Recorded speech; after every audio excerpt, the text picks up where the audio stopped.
বরং ইসলামী শিক্ষা যদি না থাকে, সে যদি ডাক্তার হয়, কেমন ডাক্তার হবে? রোগীর পকেট কাটতে কাটতে কলিজা পর্যন্ত কেটে ফেলবে। মাঝে মধ্যে পত্রিকায় এইসব লেখা আসে, মাঝে মধ্যেই নানা ডায়াগনস্টিক সেন্টার হাসপাতালের ইতিহাস পত্রিকায় আসে। এমন আজিব আজিব ঘটনা মাঝে মধ্যে আসে, অবাক হয়ে যায়। আপনি যদি ভুলক্রমে কোনো 2 নম্বর ডাক্তারের পাল্লায় পড়ে যান, তো যতক্ষণ ডাক্তার বুঝবে আপনার পকেটে মানি আছে, ততক্ষণ আপনাকে পরীক্ষার উপরে রাখবে। যদি 2 নম্বর হাসপাতালে ভর্তি হয়ে যান, ওই হাসপাতালে যতগুলো পরীক্ষা আছে সব আপনার উপর চালাবে। তারপরেও যদি মনে করে আপনার আরো টাকা আছে, তো আশেপাশের যত ক্লিনিক আছে সেখানে পাঠিয়ে পরীক্ষা করে নিয়ে আসবে। আর যদি বুঝে যে ভয় দেখালে আপনি ভয় পেয়ে যান, মারাত্মক পরীক্ষা করে দেখি না হলে কখন কি হয়ে যায়, তাতে আপনার খ্যাত বিক্রি করে আপনার চিকিৎসা করাবে। ইসলামী শিক্ষা নাই। সে যদি ইঞ্জিনিয়ার হয়, বাঁশ মার্কা ইঞ্জিনিয়ার হবে। যেখানে দরকার রড সেখানে দিবে বাঁশ। যদি আইনজীবী হয়, তো আপনার মাথার পা দুটেই গেছে, টেনশনে মাথার চুল উঠে আন্তর্জাতিক স্টেডিয়াম হয়ে যাবে, আর আদালতের চত্বরে দৌড়াইতে দৌড়াইতে পায়ের চামড়া ক্ষয় হয়ে যাবে। ইসলাম নামটা নিলেই মনে করে পরকাল, অথচ ইসলাম দুনিয়ার কল্যাণ, আখিরাতের মুক্তি। সুতরাং ইসলামী শিক্ষাও দুনিয়া এবং আখিরাত উভয় জগতের কল্যাণের জন্য। কথা ঠিক না বেঠিক? এটা ঠিক জেনেই আপনারা মাহফিলে এসেছেন। তারপরেও এই বিষয়ে কেন আলোচনা করতে হবে? শুধু মাহফিলে এসে এই বিষয় সম্পর্কে ধারণা নেওয়া নয়, এই বিষয়টা এইভাবে আয়ত্ত করতে হবে যাতে আমরা আবার দায়ীর ভূমিকা পালন করতে পারি, আমরা মুবাল্লিগ হতে পারি। অর্থাৎ আমরা ইসলামী জনতা, আমরা আগে থেকেই যারা ইসলামী শিক্ষার গুরুত্ব বুঝি, আলেমদের জবান থেকে আলোচনা শুনে এটা আয়ত্ত করব, আরো ভালো করে বুঝবার চেষ্টা করব। এই এলাকায় আপনারা যারা মাহফিলে আসছেন, এই এলাকায় যত জনগণ আছে, এর 50 ভাগের 1 ভাগও হবে না। একটা গ্রামের মুসলমান আসলে এমন 3 মাঠের দরকার হবে।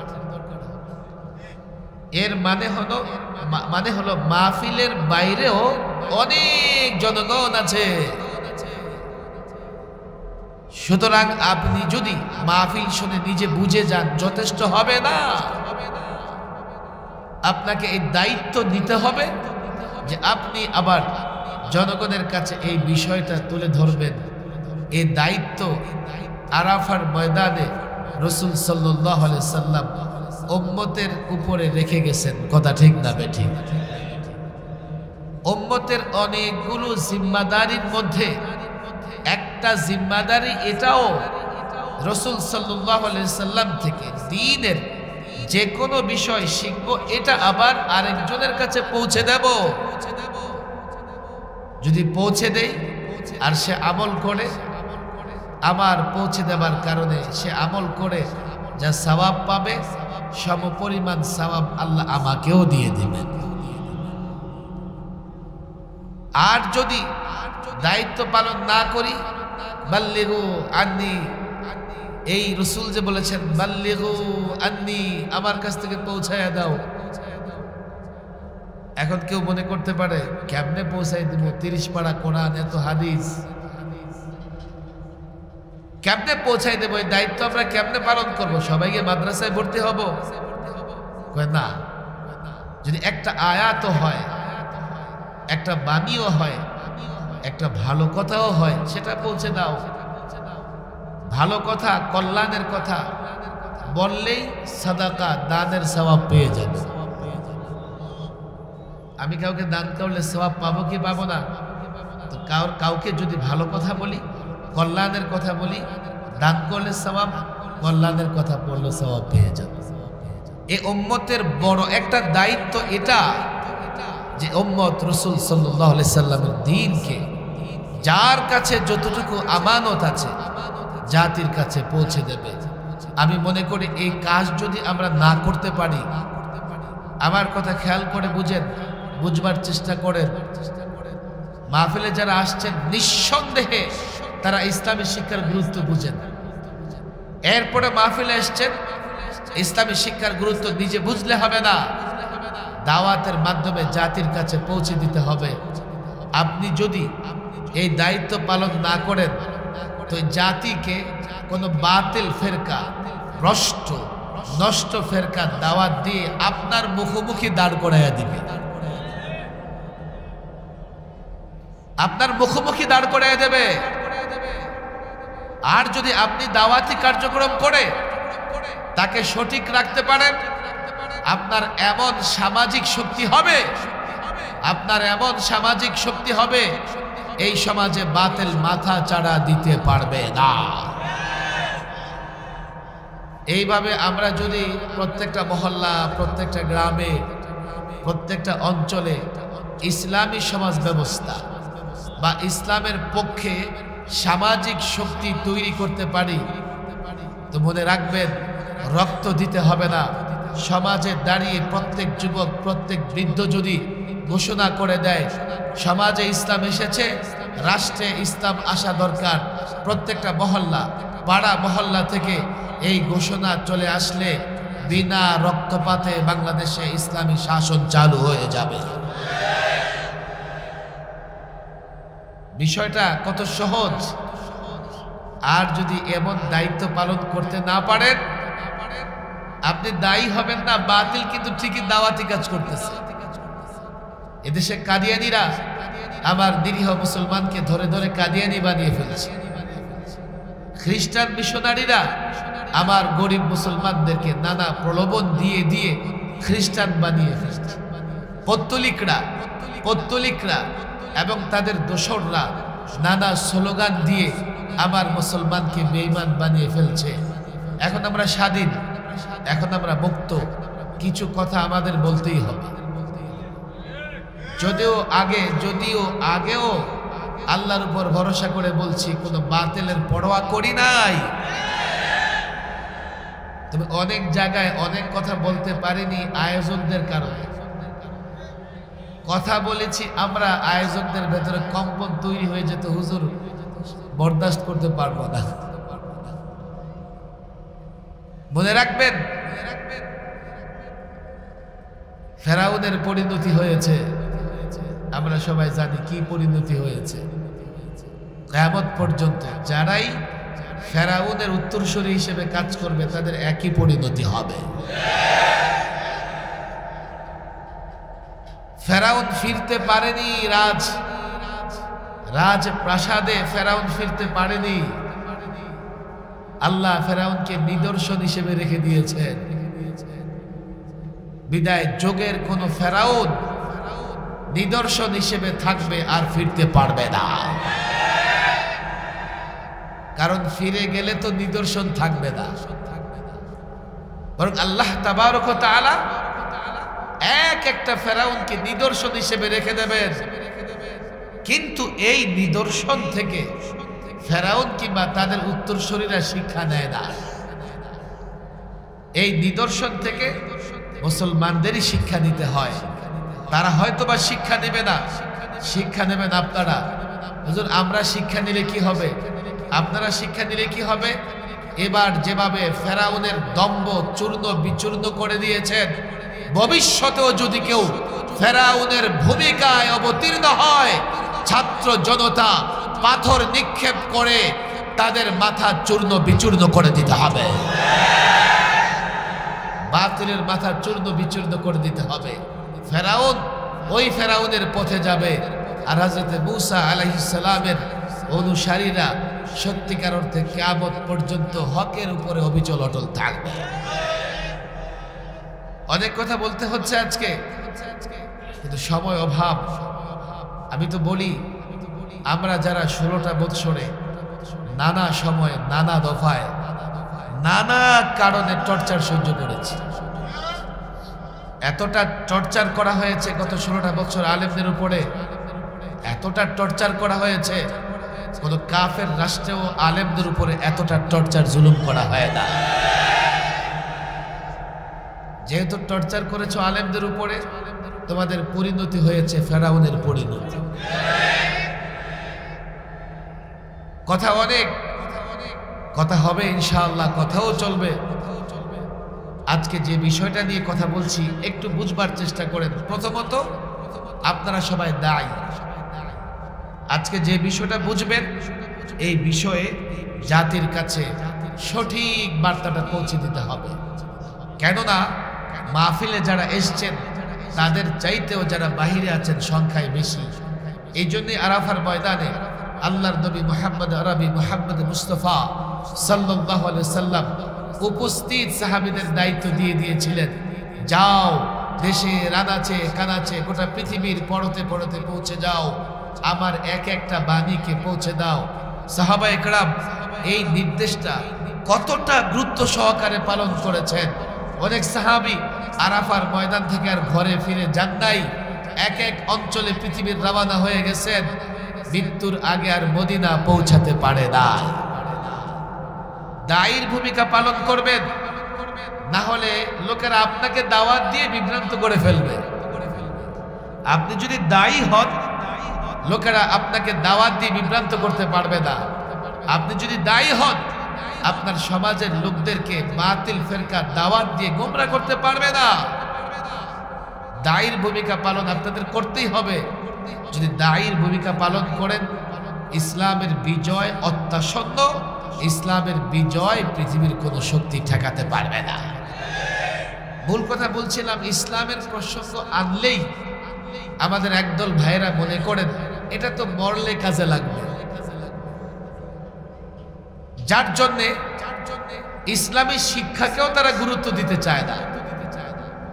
অনেকে তো এটাও বলে যে দরকার কি ইসলামী শিক্ষায় শিক্ষিত হয়ে ধর্মান্ধ হয়, জাতির উন্নতি অগ্রগতি প্রগতির পথে নাকি ইসলামী শিক্ষায় যারা শিক্ষিত ওরা অন্তরায়। তারা মনে করে ইসলামী শিক্ষার কোনো দরকার নাই। ভাই, তুমি ডাক্তার, তুমি ইঞ্জিনিয়ার, তুমি ব্যারিস্টার, আমরা কিন্তু একথা বলি না ডাক্তারের প্রয়োজন নেই। আমার ডাক্তারের প্রয়োজন আছে, আমার ইঞ্জিনিয়ারের প্রয়োজন আছে, আমার ব্যারিস্টারের প্রয়োজন আছে, কিন্তু আমার যে আলেমের প্রয়োজন এটাও তোমাকে স্বীকার করতে হবে। বরং ইসলামী শিক্ষা যদি না থাকে, সে যদি ডাক্তার হয়, কেমন ডাক্তার হবে? রোগীর পকেট কাটতে কাটতে কলিজা পর্যন্ত কেটে ফেলবে। মাঝে মধ্যে পত্রিকায় এইসব লেখা আসে, মাঝে মধ্যেই নানা ডায়াগনস্টিক সেন্টার হাসপাতালের ইতিহাস পত্রিকায় আসে, এমন আজিব আজিব ঘটনা মাঝে মধ্যে আসে, অবাক হয়ে যায়। আপনি যদি ভুলক্রমে কোনো 2 নম্বর ডাক্তারের পাল্লায় পড়ে যান, তো যতক্ষণ ডাক্তার বুঝবে আপনার পকেটে মানি আছে, ততক্ষণ আপনাকে পরীক্ষার উপরে রাখবে। যদি 2 নম্বর হাসপাতালে ভর্তি হয়ে যান, ওই হাসপাতালে যতগুলো পরীক্ষা আছে সব আপনার উপর চালাবে। তারপরেও যদি মনে করে আপনার আরো টাকা আছে, তো আশেপাশের যত ক্লিনিক আছে সেখানে পাঠিয়ে পরীক্ষা করে নিয়ে আসবে। আর যদি বুঝে যে ভয় দেখালে আপনি ভয় পেয়ে যান, মারাত্মক পরীক্ষা করে দেখি না হলে কখন কি হয়ে যায়, তাতে আপনার খ্যাত বিক্রি করে আপনার চিকিৎসা করাবে। ইসলামী শিক্ষা নাই। সে যদি ইঞ্জিনিয়ার হয়, বাঁশ মার্কা ইঞ্জিনিয়ার হবে, যেখানে দরকার রড সেখানে দিবে বাঁশ। যদি আইনজীবী হয়, তো আপনার মাথার পা দুটেই গেছে, টেনশনে মাথার চুল উঠে আন্তর্জাতিক স্টেডিয়াম হয়ে যাবে, আর আদালতের চত্বরে দৌড়াইতে দৌড়াইতে পায়ের চামড়া ক্ষয় হয়ে যাবে। ইসলামী সেচনে ভুল করাইতে পারে, কিন্তু সে যদি জানে ইসলামী শিক্ষার মূল হচ্ছে আল্লাহমুখী জবাবদিহিতা, যে তুমি যা কিছু করবা সব দেখবেন কে? বলেন দেখবেন কে? আরো জোরে কে? হিসাব দিতে হবে কার কাছে? হিসাব দিতে হবে কার কাছে? মানুষের ভেতরে যখন এই অনুভূতি আসে, তো রাতের অন্ধকারে বদ্ধ কামরায়ও অপরাধ করতে ভয় পাবে, যে আমি হয়তো লুকায়িত, কিন্তু আমার আল্লাহ দেখতেছেন। কথা ঠিক না বেঠিক? আর না হলে আপনি দুদক বানাবেন তো দুদকে বসে বসে দুর্নীতি করবে। আপনি আইন শৃঙ্খলা বাহিনীতে তাকে পাঠাবেন, সেখানে বসে যত বেআইনি কাজ আছে সব করবে। আপনি তাকে দায়িত্বশীল বানাবেন, জনগণের টাকা পাচার করে কানাডা থেকে মালয়েশিয়া পর্যন্ত বাড়ি বানাবে।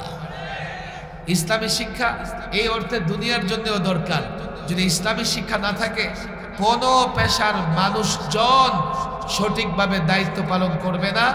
দুর্নীতি হবে, স্বজনপ্রীতি হবে, ডাকাতি হবে, আর আপনি দুনিয়াতে বসে বসে এই কষ্ট আপনাকে ভোগ করতে হবে।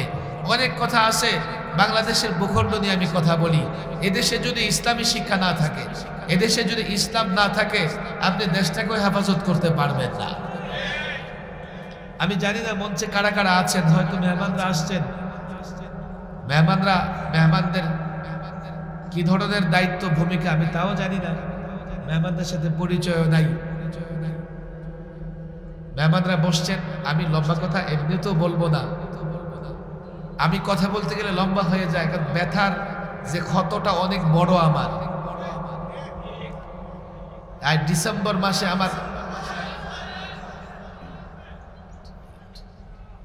আমি নিজেও দেখেন সরকারি মেহমানখানা থেকে বের হয়েছি, 1 বছর হয়েছে। এখনো আমার যে নানান জটিলতা তৈরি হয়েছিল মেহমানখানায়, জেলখানায়, এখনো আমি জটিলতা কাটাইতে পারি নাই। লম্বা বক্তৃতা করে আমার নিজের জন্য কষ্ট করি মেহমানখানায়। তবে আমি এটাকে মেহমানখানা বলি। কেউ বলে হুজুর জেলখানা। আচ্ছা, যদি জেলখানাই বলো তো জেলখানা আলেমদের জন্য ইবাদত খানা।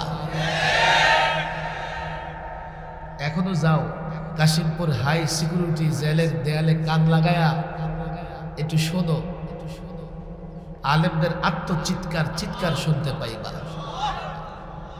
এক এক আলেম জেলখানায় কি করেছে, হাই সিকিউরিটি জেলে, ফাঁসির সেলে 24 ঘন্টা এক এক আলেমকে 72 জন আলেমকে এক এক কামরায় 2 থেকে 2.5 বছর ওরা বন্দি করে রেখেছে।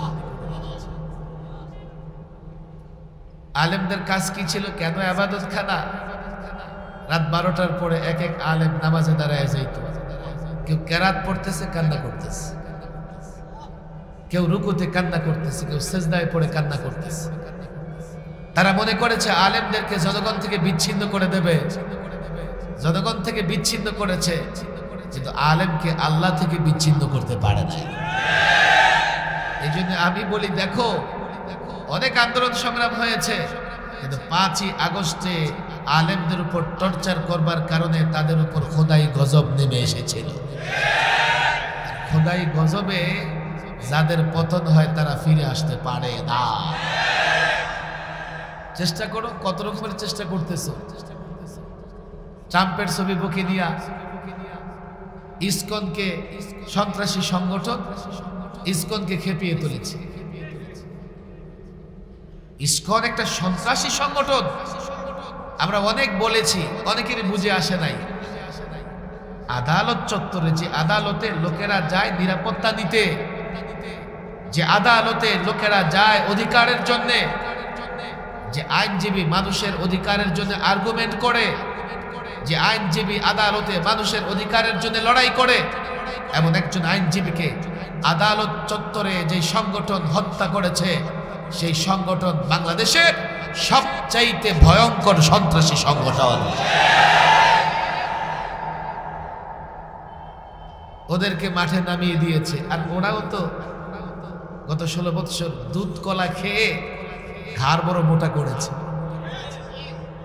এখন স্লোগান দেয় চট্টগ্রামের আদালত চত্বরে, একটা মুসলমান ধরে ধরে জবাই করে।